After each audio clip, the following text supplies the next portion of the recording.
Bismillahirrahmanirrahim. Assalamualaikum warahmatullahi wabarakatuh. Alhamdulillah, wassalatu wassalamu ala rasulillah wa ala alihi wa sahbihi wa man walah, ma ba'd. Tulab wa talibat KMI kelas 10 yang dimuliakan Allah Subhanahu wa taala. Alhamdulillah, pada kesempatan kali ini kita bisa menyambung kembali pelajaran kita di Mapel Akhlak, dan langsung saja kita masuk di pembahasan simpul ke-9 dari pengagungan ilmu. Qala al-muallifu hafizahullahu ta'ala, al-maq'idu tasi', simbol ke-9, as-sabru fil ilmi tahammulan wa adaan, yaitu sabar dalam ilmu, baik ketika proses dia menanggung susahnya untuk belajar, untuk mencari ilmu, maupun nanti ketika dia menunaikan ilmunya, yaitu ketika dia mengamalkan dan mendakwahkan ilmunya. Dia harus sabar dalam dua perkara tersebut, ketika memperolehnya dan ketika mengamalkan ataupun menyebarkannya nanti. Nah, qala al-mu'allif hafizahullah ta'ala, id kullu jalilin minal umuri la yudraku illa bisabri. Ya, kita harus paham bahwa setiap perkara yang mulia itu tidaklah bisa didapati kecuali dengan kesabaran. Wa a'dhamu syai'in yatahammaluhu bihin nafsu talabal ma'ali tasbiruha alaihi. Dan perkara terbesar yang harus dipikul oleh seorang yang menginginkan kemuliaan, oleh seorang yang mencari kemuliaan, adalah menyabarkan dirinya, menyabarkan jiwanya di atas perkara tersebut. Ya, jadi dia harus sabar ketika menjalani proses. Ya, dia itu mau mendapatkan kemuliaan itu. Proses, ya, sabar ketika menjalani proses untuk meraih kemuliaan itu. Ya, ini wajib kita camkan dalam diri kita. Ya, dan memang seperti itu ya, tidak ada sesuatu perkara yang akan baik ataupun jadi indah tanpa kesabaran. Ya, kita kasih contoh urusan dunia aja. Orang kalau pengusaha itu jangan antum lihat langsung kayanya. Ya, dia harus jatuh bangun dulu, membangun usahanya, merintis usahanya, mungkin bisa puluhan tahun. Ya, baru sekian puluh tahun, ketika dia sabar terus terhadap usahanya itu, nah, dia sukses nanti. Itu urusan dunia. Demikian pula dalam urusan ilmu agama, yang ini adalah puncak kemuliaan. Ya.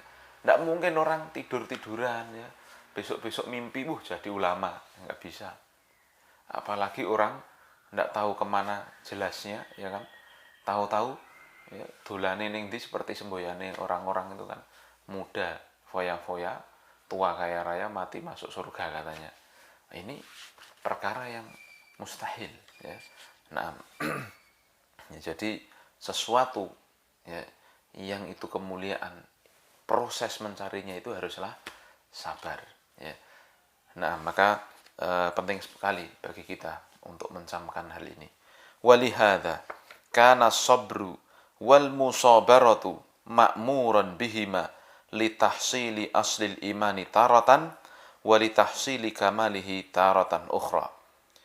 Maka oleh sebab itu sabar dan menahan sabar. Ya, musabaroh nih, sabar dan musabaroh ya. Kalau sabar itu ya ketika dapat saya gambarkan aja gampangnya definisi yang disebutkan oleh para ulama, prakteknya itu. Kalau sabar itu kalau ada masalah dia sabar dulu. Kalau musabaroh ini di atasnya. Dapat masalah terus dia bisa menahan diri untuk sabar terus. Nah, itu namanya musabaroh. Ya. Jadi orang untuk bisa sabar dan menahan terus untuk memiliki rasa sabar, ya, ini diperintahkan keduanya ini, ya, agar untuk meraih pokok keimanan dan juga untuk meraih kesempurnaan keimanan. Sebagaimana Allah Subhanahu wa taala memerintahkan kita dalam surat Al-Imran ayat 200. Ya ayyuhalladzina amanu sabiru wa sabiru. Wahai orang-orang yang beriman, sabarlah kalian dan bertahanlah kalian dalam kesabaran. Ya. Nah, dan kita kalau mau merenungi Ya, ayat ini, ya, betapa banyak kemuliaan itu diraih dengan kesabaran. Ya, kita contohkan Nabi kita yang mulia, Sallallahu Alaihi Wasallam. Ya, beliau kurang apa beliau ya? Beliau datang membawa wahyu yang benar, menyampaikan wahyu yang benar, menyampaikan ilmu yang benar. Tetapi beliau diolok-olok sebagai orang gila lah, sebagai orang tukang sihir lah dan sebagainya. Padahal sebelum beliau menyampaikan wahyu tersebut, ya, beliau adalah orang yang dijuluki Al-Amin, orang yang paling amanah di Jazirah Arab, di suku Quraisy saat itu. Ya, kalau ada barang titipkan Nabi pasti aman begitu. Tapi ketika beliau menyampaikan ilmu, berubah itu julukannya. Waliyatubillah. Tapi apa yang terjadi? Beliau sabar dan menahan diri untuk terus sabar di atas dakwah beliau. Ya. Akhirnya setelah 23 tahun, ya, berbuahlah kesabaran beliau. Berbuahlah apa yang beliau perjuangkan. Ya. Nah, hari demi hari Allah Subhanahu wa taala beri pertolongannya, dan puncaknya adalah ketika Fathu Mekah, ya, ketika turun ya, ayat yang satu surat penuh, ya, idza jaa nasrullahi wal fath, itu ya, sampai akhir itu, itu di situ kan diceritakan, ya, bahwa manusia itu masuk Islam berbondong-bondong, dan akhirnya setelah itu ya benar-benar umat Islam kokoh dan tersebar di seluruh penjuru dunia, dan bisa kita dapati dan kita amalkan, kita peluk sampai sekarang. Itu diantara buah kesabaran Nabi Shallallahu Alaihi Wasallam. Demikian pula dalam, ya, kisah-kisah beliau, kalau kita baca kan banyak sekali. Jihad beliau misalkan, ya, beliau perang, tidak sekali loh beliau perang, ya, banyak beliau perang, ya, perang-perang besar beliau ada sekitaran 11 perang, ya. Nah, itu bagaimana beliau sampai di perang Uhud bahkan, ya, sampai hampir terbunuh beliau, ya. Ya, kena gagang tombak, ya, belakangnya sampai giginya patah, ya, sampai beliau berdarah dan sebagainya. Ketika dakwah di Taif, beliau juga dilempari, ya, batu oleh anak-anak bahkan. Nah, dan juga cerita-cerita, ya, kisah-kisah yang benar-benar itu bisa kita jadikan teladan untuk menyabarkan diri kita dan terus menahan kesabaran dalam diri kita itu, ya, sampai akhirnya kita bisa meraih kemuliaan. Ya, maka tidak boleh ada semboyan, sabar itu ada batasnya. Itu salah. Itu perkataan orang yang tidak sabar itu. Ya, karena memang pahala bagi orang yang sabar, ya, itu besar sekali. Kalau kita baca di dalam Al-Quran, ya, kurang lebih ada 60 ayat, ya, yang memerintahkan dan memberikan, ya, anjuran kita untuk bersabar, balasan bagi orang yang bersabar, ya, dan sebagainya. Ya, di antaranya Allah Subhanahu wa taala menyebutkan innama yuwaffas sabiruna ajruhum bighairi hisab, ya. Dan balasan bagi orang-orang yang sabar itu apa coba? Balasannya, pahalanya, ya, kemuliaannya yang akan didapatkan sekarang dan besok di akhirat tanpa batas. Di balasannya tanpa batas, kok kemudian kita membatasi sabarnya? Tentunya ini salah. Karena orang kalau sudah sabar itu ada batasnya, ya wis entek berarti sabari, nggak jadi dia dapat apa yang dia inginkan, ya. Nah, maka perlu sekali kita, ya, membuat diri kita ini sabar dan ulet. Kalau mau dibahas musabarah itu gampangnya ulet-ulet ini dalam artian dia ada masalah yang terus menimpa, tapi dia terus sabar untuk bisa keluar dari masalahnya itu, ya. Dan saya kasih contoh tadi adalah Nabi, ya. Kalau kita baca sejarahnya, beliau adalah orang yang benar-benar ulet, yang benar-benar kokoh untuk bisa keluar dari, ya, apa yang menjadi rintangan, ya, dalam dakwah maupun dalam amal maupun dalam jihad beliau, sehingga Islam itu mulia. Nah, ya, taib. Ya. Kemudian Allah juga mengatakan, ya, memerintahkan kita untuk sabar ini, ya, di dalam surat Al-Kahfi ayat 28. Wasbir nafsaka ma'al ladzina yad'una rabbahum bil ghadati wal 'ashyi yuriduna wajhah. Ya. Qala Yahya ibnu Abi Katsir fi tafsir hadhihi al-ayah hiya majalisul fiqhi. Dan kata Allah, sabarkan dirimu bersama orang-orang yang terus ya, meminta kepada Tuhannya di pagi hari dan petang, yang mereka menginginkan wajahnya, wajah Allah Subhanahu wa Ta'ala. Dikatakan oleh Imam Yahya Ibnu Abi Katsir, ya, mereka ini adalah majalisul fiqh, adalah majelis ilmu. Orang-orang yang terus meminta, terus berdoa pada Allah di pagi dan petang, pengen wajah Allah, ya, menginginkan wajah Allah. Ini adalah orang-orang yang duduk di majelis fikih, majelis ilmu, ya. Maka kita diperintahkan untuk sabar duduk di majelis ilmu bersama orang-orang yang seperti itu. Kita diperintahkan untuk mencari orang-orang soleh, orang-orang baik, ya, agar jadi kawan kita, ya, agar kita bisa terus duduk mencari ilmu bersama mereka.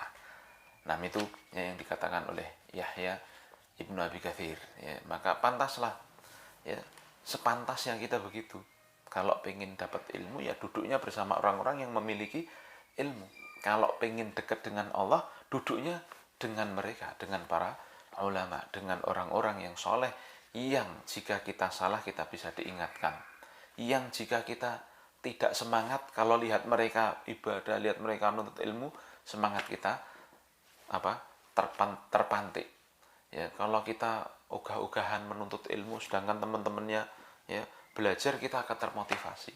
Seperti itu kita diperintahkan oleh Allah, ya, untuk sabar, menahan diri agar kita, ya, kumpul bersama orang-orang, ya, yang menuntut ilmu seperti itu.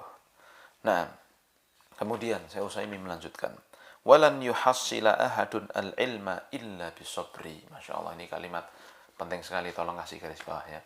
Dan seorang tidak akan dapat ilmu kecuali dengan sabar, ya. Qala Yahya Ibnu Abi Katsir rahimahullah aydan, ya, berkata pula, ya, Imam Yahya Ibnu Abi Katsir, ya, dalam satu kalimat beliau yang sangat terkenal. Ini kalau bisa jadi jargon, tulis ini kone kamari. Apa perkataan beliau? Beliau mengatakan, la yustata'ul ilm birahatil jismi. La yustata'ul ilmu birahatil jismi. Ilmu itu tidak akan diraih dengan jiwa yang santai, ya. Ilmu itu tidak akan diraih dengan jiwa yang santai. Ilmu itu kita butuh belajar, kita butuh dengerin guru, habis itu kita butuh ngafalkan, setelah itu kita butuh menjaga hafalan. Ini berat, saudara-saudara, ya. Ini kalau bisa dibilang, ya, butuh waktu bertahun-tahun untuk bisa mendapatkan ilmu, membiasakan diri dengan ilmu, lalu akhirnya mengamalkan dan suatu saat mendakwakannya, ya.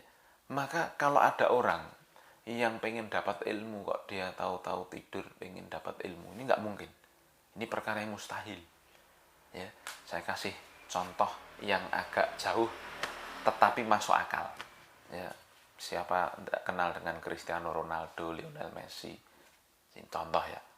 Dia kan dapat, istilahnya dia dapat kebaikan dari sepak bola, gampangannya begitu. Dia dapat segalanya mungkin dari sepak bola, ya. Apakah kemudian Cristiano Ronaldo wis lah rasa latihan wae, turu-turu wae ngono dadi superstar sepak bola? Ini juga sama, wis Messi ne turu-turu wae, dolan-dolan wae, ica-ico idai dule-dale di engko dadi pemain terbaik dunia. Ngimpi. Ya, ngimpi seperti itu. Ini orang masuk akal kan dalam urusan sepak bola aja, ya. Nggak ada itu bisa pinter main bola kok diam-diam, itu nggak bisa. Tahu-tahu bisa, ya, jadi pemain terbaik dunia lagi, nggak mungkin. Dia harus latihan tiap hari, dan dia harus memikul beratnya latihan itu tiap hari bertahun-tahun, sampai mungkin 20-an tahun baru dia jadi pemain bagus itu, ya enggak. Sama nanti mau cari contoh apapun juga harus seperti itu. Mau jadi ahli badminton, ya dia mungkin puluhan tahun badminton terus jadi ahli, latihannya sampai muntah-muntah dia, ya. Mau jadi ahli renang, ya dia harus renang terus sampai tiap hari, sampai mungkin badannya sakit tiap hari demi jadi demi dapat prestasi, mau jadi alat apalagi lah semuanya, ya. Di dunia ini tidak masuk akal kalau orang dapat kemuliaan lalu dia nyantai-nyantai itu. Maka sama, ya, kita untuk mendapatkan ilmu agama kita ini sama, kita harus berakit-rakit dahulu, bersakit-sakit dahulu untuk bisa mendapatkan ilmu, berenang-renang kemudian. Nah, suatu saat karena ilmunya udah benar, kita udah dapat pondasinya, ya, kita amalkan, kita dakwahkan, begitu, ya. Jadi ini, ya, Masya Allah, ini nasihat yang sangat luar biasa, ya. Tidak akan didapatkan ilmu dengan jiwa yang nyantai, ya. Ini tulis itu di kamarnya, ya. Nah, fasabru yukhraju, nah, fabis sabri yukhraju min ma'arratil jahli wa bihi tudraku ladzatul ilmi. Kemudian Syekh Utsaimin melanjutkan, ya, maka dengan kesabaran seorang itu bisa keluar dari jurang kebodohan, ya, dan pula dia akan mendapatkan, dengan sabar itu dia akan mendapatkan lezatnya ilmu, ya. Orang kalau sudah biasa sepak bola tadi kan, dia kalau udah ahli dia akan nyantai main bolanya, lezat main bolanya. Demikian pula orang kalau udah sabar terus dapat ilmu, dia akan lezat itu menuntut ilmunya. Dia sudah terbiasa ngapalin Quran, lezat dia ngapalin Quran. Apalagi udah tahu bahasa Arab, artinya apa? Artinya apa namanya? Dari Al-Quran yang ia baca. Bisa nangis dia ketika melewati ayat-ayat yang itu isinya apa? Peringatan, ya, siksa dan sebagainya, karena dia tahu apa yang dia baca, ya. Nah, banyak di antara, ya ini saya sampaikan, ya, di antara nasihat yang pernah saya dengar langsung, ya, di Masjid Nabawi, ya.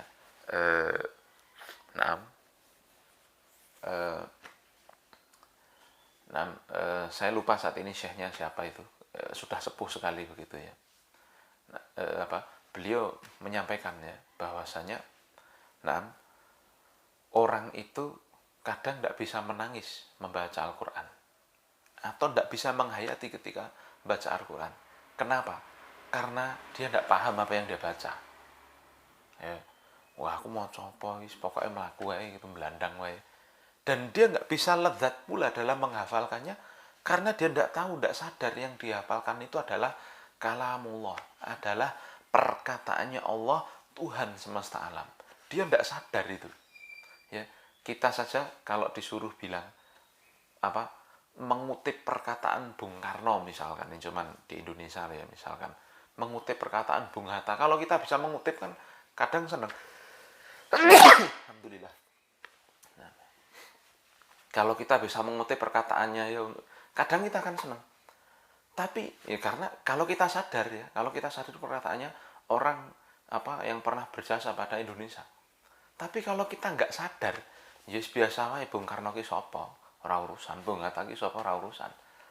Nah, kadang terjadi dalam diri seorang penuntut ilmu itu demikian. Dia tuh nggak sadar kalau dia itu sedang mengutip, sedang membaca, sedang menghafalkan kalamullah, ya, firmannya Tuhan semesta alam. Dia nggak sadar kadang. Makanya ya wis nyantai-nyantai wae. Ini saya dihafalke ora iso ya wis. Atau bahkan malas lah gitu. Ya, dia kalau tahu siapa Allah Subhanahu wa taala dengan pengetahuan yang benar, dia akan, ya, sangat bersyukur bisa menghafalkan ayatnya itu, ya. Maka tolong, ya, kita ini semangati diri kita untuk sabar ini, ya. Nah, kemudian saya Utsaimin melanjutkan, wasabrul ilmi nau'ani, dan, ya, sabar dalam ilmu itu ada dua macam. Ahaduhuma, yang pertama, sabrun fitahammulihi wa akhlihi, sabar ketika memikul ilmu dan mengambilnya. Fal hifdzu yahtaju ila sabrin, ya, mikul ilmu dan ngambil ini kita lihat prosesnya. Ketika dia menghafal, dia butuh sabar. Wal fahmu yahtaju ila sabrin, pengen paham terhadap ilmu butuh sabar pula. Wa huduru majalisil ilmi yahtaju ila sabrin, datang ke majelis ilmu butuh kesabaran. Datang ke kelas dengerin ceramah gurunya, datang ke majelis ilmu dengerin ceramah ustadz, datang ke satu majelis ilmu pengen dapat harus ngeluarin motor dulu, harus pakai bensin, harus pakai, butuh kesabaran. Ya. Kemudian wari'ayatu haqqi syaikhi yahtaju ila sabrin, dan menjaga hak gurunya ini membutuhkan kesabaran. Ya.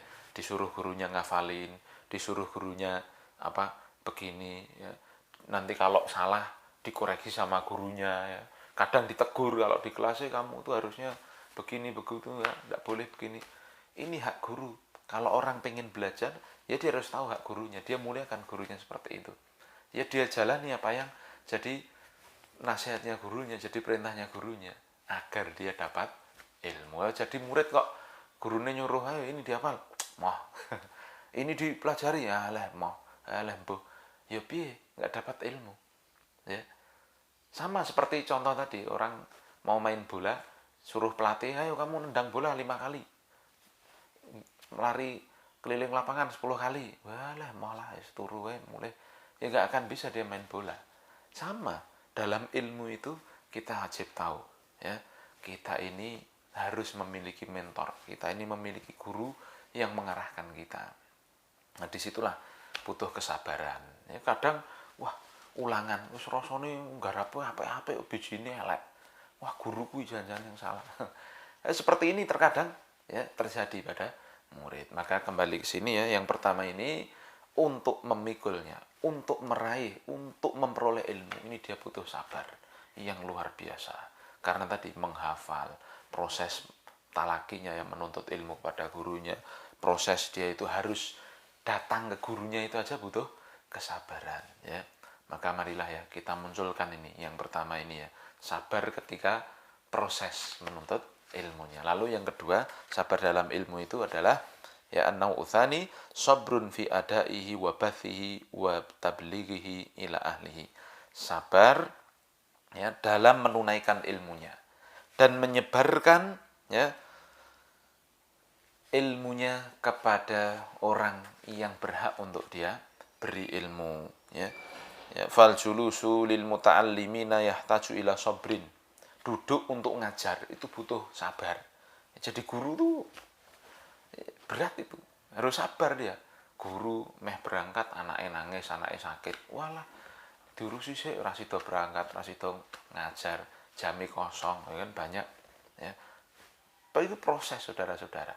Ya guru harus jagung ke sana, besok pulang capek, besoknya harus ngajar.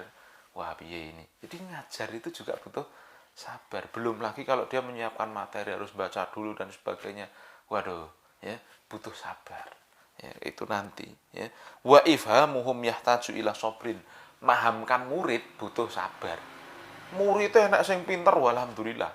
Woi enek wedine ngono, enek murid sing diajari pisan wae ora mudeng. Aja kok pisan diajari ping 10 ora mudeng. Gurune harus sabar. Ya maka kita teladan kita Rasul sallallahu alaihi wasallam. Kadang ya ketika membacakan ya, satu ilmu kepada muridnya, pada para sahabat itu kadang-kadang 3 kali sebagaimana diriwayatkan oleh Imam Bukhari. Karena Rasul sallallahu alaihi wasallam yaqra'u alaihim thalatha marrah. Ya. Sering kan kita dapati hadis itu Nabi itu menyebutnya 3 kali. Ya, agar memahamkan orang-orang yang ada di sekitarnya. Ya, dan kisah Nabi mengajar itu sebagai orang yang sangat sabar, oh itu banyak sekali kalau kita mau ambil kisahnya ya. Bahkan ya juga apa yang pernah kita dapatkan ya dari Imam Syafi'i rahimahullah taala, beliau punya seorang murid ya yang diajari ra iso-iso begitu.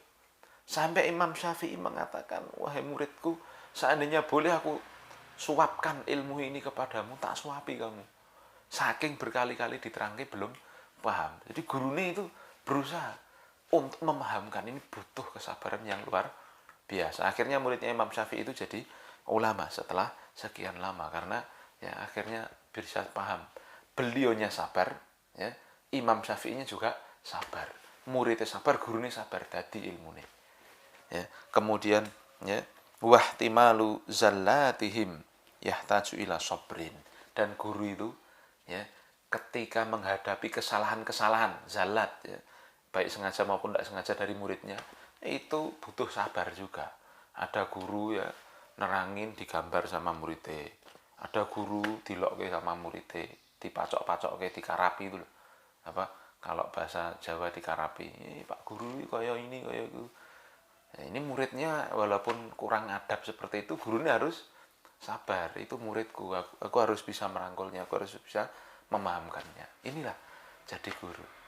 Ini nanti proses kedua setelah antum dapat ilmu. Nah, maka dua perkara ini, sabar ketika menuntut ilmu, lalu yang kedua sabar ketika mendakwahkan ilmunya. Ini yang dinamakan dengan sabar di dalam ilmu. Kita harus melaksanakannya.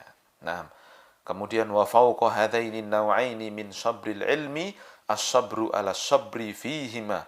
Masya Allah, wa thabatu alaihima.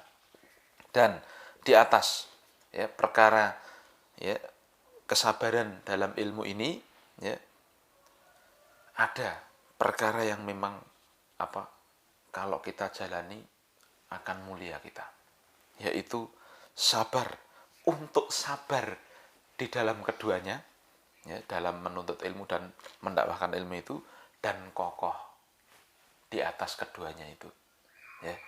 Jadi maksudnya begini, Syekh Utsaimin, ini kan kalau bisa dibilang tahap pertamanya itu mengamalkan dua apa dua sabar ilmu tadi. Dia sabar dalam menuntut ilmu dan dia sabar dalam apa mendakwahkan ilmunya ya, menyebarkan ilmunya. Ini level pertamanya. Level keduanya, dia itu sabar di atas level satu ini agar bisa terus begitu ya. Guru itu jangan kira terus pinter terus begitu, dia harus mengupgrade diri, dia harus cari ilmu juga, harus ya apa namanya ikut seminar, mungkin ikut pelatihan gini agar dia bisa pinter ya, terus ya. Lalu dia apa mendakwahkan tadi kan, ngajari murid tadi kan butuh sabar kan. Nah level 2 itu dia bisa sabar untuk terus menjalani ini, paham ya. Lalu level 3-nya dia itu kokoh ya, kokoh dalam menjalani kedua perkara itu.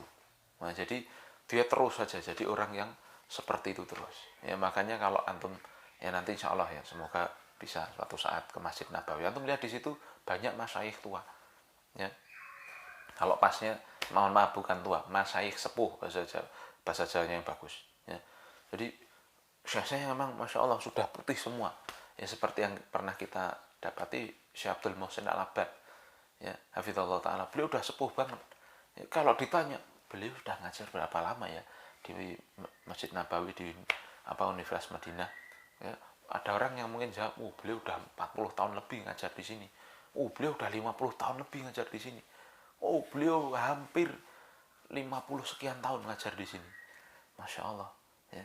Dan antum kalau bayangkan ya, melihat orang harus ngajar tiap hari, wong kita aja yang kadang belajar tok loh ya, apalagi ini belajar online, itu aja ada yang statusnya dolan rono, dolan rene, enek sing dolan ning Manangan, enek sing dolan ning gunung, walah statusnya ini dolan wae, itu ada. Ya nggak siapa gitu ya, tapi kalau emang ada ya itu tolong diperbaiki. Ya, ya bukannya kemudian melarang, tapi artinya orang tuh ya kayak minum obat aja kadang pasnya. Rehlah itu kayak minum obat, kadang butuh ya dicari, karena enggak apa kalau udah tidak butuh ya belajar lagi. Nah itu begitu fokus namanya. Tapi kalau oke obat malah stres. Stresnya akhirnya dolan terus. Ya. Jadi kita lihat orang menuntut ilmu aja butuh sabar kok. Dia apa? Butuh refreshing ya kadang. Nah ini orang yang ngajarkan ilmu ini untuk kokoh di situ juga butuh apa? Semangat yang terus menerus membara. Ya. Nggak boleh padam semangatnya. Ya, makanya kita sangat menghormati sekali, kita wajib menghormati sekali para ulama kita ya. Dan karena mereka lah orang yang sabar dan terus kokoh untuk menjaga agama ini ya. Nah ya, saya pernah dapat cerita ya dari ya, guru kita Ustadz Dzulkarnain bin Muhammad Sunusi hafizallahu taala, bahwa beliau pernah datang apa daurahnya Syekh Fauzan bersama para dokter loh ya, profesor begitu. Syekh Fauzan yang ngisi. Isinya apa coba? Usul salasah juga. Mungkin kalau orang apa? Orang yang meremehkan, lah usul salasah mosok diajari kening dokter, profesor kok diajari usul salasah, wis mudeng kan biyen. Tapi ternyata itulah para ulama yang sabar ya, yang terus-menerus kokoh di dalam menjaga agama itu. Ya. Muridnya pun juga sabar, akhirnya mendapatkan faedah-faedah yang banyak dari gurunya, walaupun mengulang-ulangi kitab yang pernah mungkin 20 tahun yang lalu atau 15 tahun yang lalu sudah hafal. Tapi ketika itu diulang-ulang, faedahnya nambah lagi. Inilah ilmu. Masya Allah ya. Nah, kemudian Syekh Utsaimin di sini terakhir ya menukil satu bait syair ya. Beliau mengatakan likullin ila sya'wil ula wa thabatu walakin azizun fir rijali thabatu. Ya, setiap orang yang ingin mencapai puncak ketinggian, puncak kemuliaan, dia harus loncat. Wathabat itu jamak dari wathbah. Ya, jadi orang kalau pengen dapat kemuliaan, dia harus berusaha untuk meraihnya, untuk melompat meraih kemuliaan itu. Akan tetapi berat, ya rasa berat bagi seorang untuk terus kokoh, untuk bisa meraih cita-citanya itu. Ya, kadang di tengah jalan putus, ya, kadang di tengah jalan alah apa iki rasido we, akhirnya nggak jadi sukses dia. Ya, sama seperti pengusaha itu, ya tadinya gali emas ternyata belakangnya udah ada emas, tapi karena dia nggak sabar, alah rasido lah. Tapi ada orang yang sabar gali emas, sama ya, sabar aja terus walaupun tadinya batu, ternyata itu ketemu emas beneran akhirnya. Ya, inilah ya cerita kehidupan yang memang harus kita pahami, bahwasanya sabar itu dibutuhkan untuk mencapai kemuliaan. Maka bagi siapa yang mau mulia, ya baik dunia maupun akhiratnya, dia harus sabar. Ya, dan terkhususnya dalam menuntut ilmu dan menyampaikan ilmu, dia wajib memiliki kesabaran ini. Demikian yang bisa kita pahami dan kita sampaikan. Ya, kita akhiri dengan kafaratul majlis. Subhanakallahumma wa bihamdika, asyhadu an la ilaha illa anta astaghfiruka wa atubu ilaik. Assalamualaikum warahmatullahi wabarakatuh.